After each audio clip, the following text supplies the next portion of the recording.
Welcome to genuine review channel. Cinema lovers అందరికీ ఒక మనవి, కల్కి ట్రైలర్ 2 చూడని వాళ్ళు ఎవరన్నా ఉంటే అర్జెంటుగా చూసేసాను భయ్య. ప్రిపేర్ అయ్యి వచ్చాను.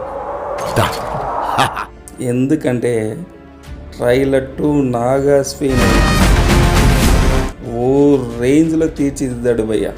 ఓవరాల్గా ట్రైలర్ 2 సూపర్ అంటే సూపర్.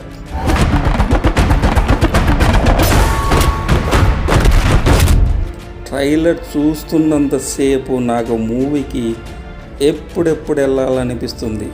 విశ్వాన్ని కాపాడే విశ్వ విజేత అయిన మన డార్లింగ్ ప్రభాస్ నటన చాలా అద్భుతంగా ఉంటుందనిపిస్తుంది ఈ మూవీలో.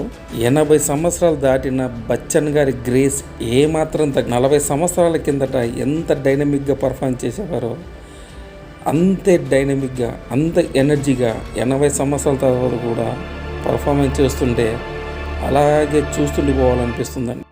సమస్త సృష్టి ఉంటుందంటారు, అలాంటిది మీ కడుపులో భగవంతుడే ఉంది. కల్కి సినిమాలో దీపిక పదుకొనే క్యారెక్టర్ చాలా ఎమోషనల్తో కూడుకొని ఉంటుంది. ట్రైలర్ మొత్తం బచ్చన్ గారి చుట్టూ తిరుగుతూనే ఉంటుంది. దీన్ని బట్టి చూస్తే భయ్య థియేటర్లో మన చేత బచ్చన్ గారు బట్టలు పీగరేలా చేసేట్టుగా ఉన్నారు. నేను కాపాడుతా. కల్కి సినిమాలోని CG వర్క్ చూస్తుంటే హాలీవుడ్కి అమ్మ మొగుళ్ళ తీర్చిదిద్దాడనిపిస్తుంది నాగాస్విని. హై వోల్టేజ్ ఫైట్లు చేయాలంటే మన డార్లింగ్ ప్రభాసే. ఫైట్లకు రారాజు మన డార్లింగ్ ప్రభాస్ రాజు.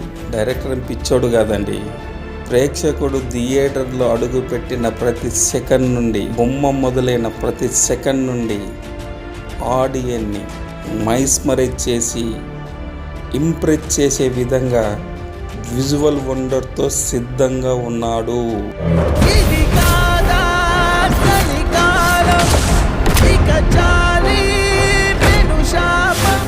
కల్కి వరల్డ్ వైడ్ ఓవరాల్గా 1000 కోట్లకు పైన కలెక్ట్ చేస్తుందని నా అంచనా. మూవీ టికెట్లు దొరికితే వెంటనే తీసేసుకొని భయ్యా, లేట్ అయితే మిస్ అవుతారు.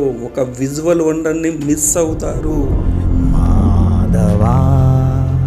మేము చెప్పే జెన్యున్ రివ్యూస్ మీకు నచ్చినట్లయితే మా జెన్యున్ రివ్యూ ఛానల్ని సబ్స్క్రైబ్ చేయండి, షేర్ చేయండి, బెల్ గంటను నొక్కండి.